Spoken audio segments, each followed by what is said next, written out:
wa hifadhi ya jamii wa hiari, hifadhi scheme unaotekelezwa na NSSF ni mkombozi wa kweli katika kujenga kesho yetu iliyo bora.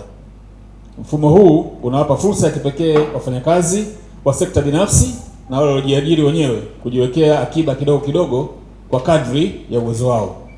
Hii sio tu kwamba inajenga mtaji wa uhakika wa kipato cha uzeeni, bali pia inawalinda dhidi ya dhoruba za kiuchumi. Waswahili wana msemo mmoja unaeleza kuwa akiba haiozi na akiba haimtupi mtu. Hivyo, ili kujenga kesho yako iliyo bora, anza kuchimba msingi leo kupitia hiari scheme, kwani uwekezaji usiokuwa na hasara. Zaidi ya hapo, nimefurahi kusikia na kujionea faida maradufu ya mpango huu. Mbali ya akiba ya uzeeni, mwanachama anapata fursa ya bima ya matibabu. Tunajua changamoto kubwa inayowakabili Watanzania wengi wakiwemo wanachama waliouta ni ukosefu wa bima ya afya. Kupitia hifadhi scheme ya NSSF mnaua ndege wawili kwa jiwe moja. Tunashukuru kwa mwitikio wa kujiunga katika mfuko wetu wa hifadhi ya jamii katika hii skimu ya hifadhi scheme.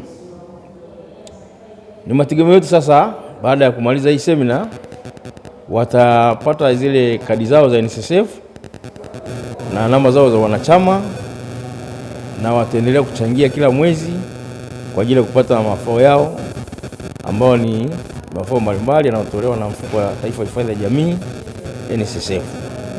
Dhamira na nia yetu sisi kama JOUTA kuomba mafunzo haya ni katika muktadha mzima kuhakikisha kwamba sekta ya habari inakuwa katika mfumo rasmi kwa swala la mafao na masuala ya bima ya afya.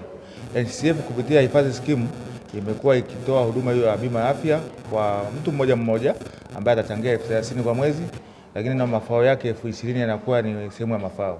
Lakini ukichangia 50,000 na 200 nadhani inakuwa ni na familia yako. Hivyo kwa sekta ambayo mimi naisimamia na zaidi ya wanachama 500, natamani kupitia mafunzo haya tuwe mabalozi wazuri kuhamasisha kwanza waandishi wa habari kujiunga na hii hifadhi scheme, lakini pia kuhamasisha jamii kujiunga na hii hifadhi scheme kwa sababu ni na hatima ya maisha yetu.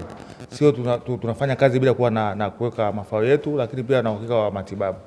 Kimsingi NSSF wamekuja na suluhisho zuri la kuweza kuwasaidia watu wasiokuwa katika sekta rasmi. Ijulikane duniani kote, sekta rasmi inakusanya watu wachache zaidi kuliko sekta isiyokuwa rasmi. Kwa maana kwamba sekta isiyokuwa rasmi sasa inaacha watu wengi sana nje, hawawezi kupata misingi yoyote ya kujisaidia kwenye maisha, kuanzia kwenye matibabu, kuanzia kwenye mikopo, kuanzia kwenye maendeleo mbalimbali. Sasa NSSF inapokuja na huduma kama hii hifadhi scheme inasaidia kuchechemua shughuli za uzalishaji mali, lakini usalama wa wananchi. Mwananchi anapokuwa na uhakika wa matibabu inamsaidia kufanya kazi kwa uhuru zaidi. Anapokuwa na fursa ya kupata uchumi, shughuli za kiuchumi, maana yake anaendelea zaidi. Lakini pia anapofika uzeeni anakuwa na mafao ya uzeeni. Inasaidia sana jamii yetu kuwa na utulivu. Kwa hiyo hii ni fursa nzuri sana kwa wananchi, na mimi naomba wananchi wote bila kujali kipato chao, na hata ukiangalia NSSF kwa mwezi kuweka 30,000, unaweza kuweka 500, unaweza kuweka 1,000, unaweza kuweka 2,000 kulingana tu na kipato chako. Na kuna msimu, inawezekana kabisa miezi 6 usipate, lakini baada mwezi wa 7 ukavuna, ukapata, ukajiweka. Kwa kila mwananchi, hii ndio fursa ya kujikwamua kiuchumi, na sio tu kiuchumi, ya kuangalia kesho yake itakuwaje.